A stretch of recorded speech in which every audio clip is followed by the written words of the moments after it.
കഴിഞ്ഞ ദിവസം dads village ഗറാഷിലെ Roy സാറായിട്ട് സംസാരിച്ച് കഴിഞ്ഞപ്പോഴത്തേക്ക് അദ്ദേഹം പറഞ്ഞൊരു കേസ് എന്ന് പറഞ്ഞാൽ ഈ മേഖലയിൽ വലിയ വലിയ സാധ്യതകൾ ഉയർന്നു വരുന്നുണ്ട്. പൊതുവേ ഈ മേഖലയിൽ ജോലിക്കാരില്ലാതായി പോകുന്നൊരവസ്ഥയുണ്ട്. അപ്പോൾ ആളുകൾക്ക് ചാൻസ് കൂടുതലാണ്. നല്ല ട്രെയിനിങ്ങും കാര്യങ്ങളും എടുത്ത ടെക്നിക്കലി എക്യുപ്ഡ് ആയിട്ടുള്ള ഗറാഷിയൻസിനാണ് കേട്ടോ, അതായത് ടെക്നീഷ്യന്മാർക്ക് സാധ്യതയുണ്ടെന്നാണ് പുള്ളി പറഞ്ഞതെന്നാണ് ഞാൻ മനസ്സിലാക്കുന്നത്.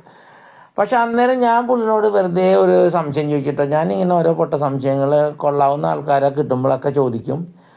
അത് KSRTC തുടങ്ങിയുള്ള ശീലമാണ്. ഇത് എന്തുകൊണ്ട് നഷ്ടത്തിൽ പോകുന്നത്? അത് ഞാൻ ചോദിച്ചു, ആശാനെ ഈ മേഖലയിലേക്ക് പിള്ളേരാരും വരാത്ത കാരണം എന്ന് വെച്ച് കഴിഞ്ഞാൽ അവർക്കിപ്പോൾ നിങ്ങളെപ്പോലുള്ള GBOs കൊടുക്കുന്ന ശമ്പളത്തിനോടൊന്നും അവർക്കൊരു താല്പര്യവുമില്ല.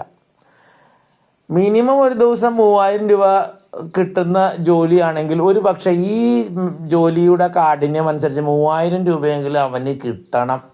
പുള്ളി എന്നോട് പറഞ്ഞത് നമ്മൾ ഡോക്ടേഴ്സാണ്, മോട്ടോ ഡോക്ടേഴ്സാണ് എന്നാണ് പറഞ്ഞത്. അത്രയും കഴിവും എബിലിറ്റിയും മറ്റേ നിരീക്ഷണ പാഠവും ഓർമ്മശക്തിയും ഉള്ളവർക്കൊക്കെ ഈ ജോലി ചെയ്യാൻ പറ്റുള്ളൂ എന്നാണ്.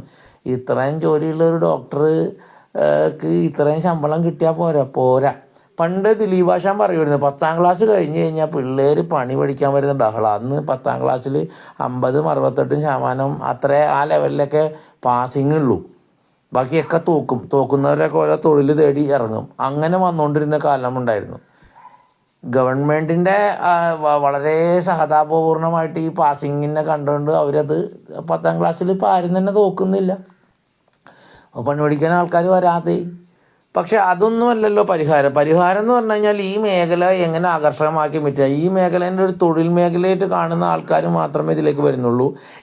ഈ മേഖലയിൽ നിന്ന് എനിക്കൊരു ബിസിനസ് കെട്ടിപ്പടുക്കണം എന്നുള്ള എല്ലാത്തരം യാതനകളും അനുഭവിക്കും, പഠിക്കാൻ തയ്യാറാണ്.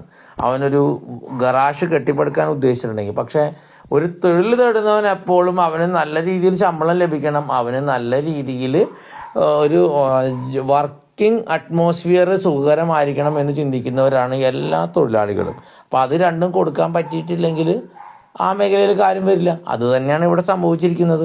റോയ് സാറും എന്നോട് മറുപടി പറഞ്ഞില്ല കേട്ടോ. 3000 രൂപ ഒരു ദിവസം കിട്ടുന്ന രീതിയിൽ ടെക്നീഷ്യന്മാർക്ക് നമുക്ക് സെറ്റപ്പ് ഉണ്ടാക്കാൻ സാധിക്കുമോ എന്നുള്ളതിന് എനിക്കൊരു മറുപടി കിട്ടിയില്ല. നിങ്ങൾക്ക് ആർക്കെങ്കിലും ഒരു കമൻ്റ് ഇട്ട് അറിയിക്കണമെങ്കിൽ ഒരു ചർച്ച നമുക്ക് ഇതിനെപ്പറ്റി തുടങ്ങാം കേട്ടോ. അതിലൂടെയാണല്ലോ പരിഹാരങ്ങൾ ഉണ്ടായി വരിക.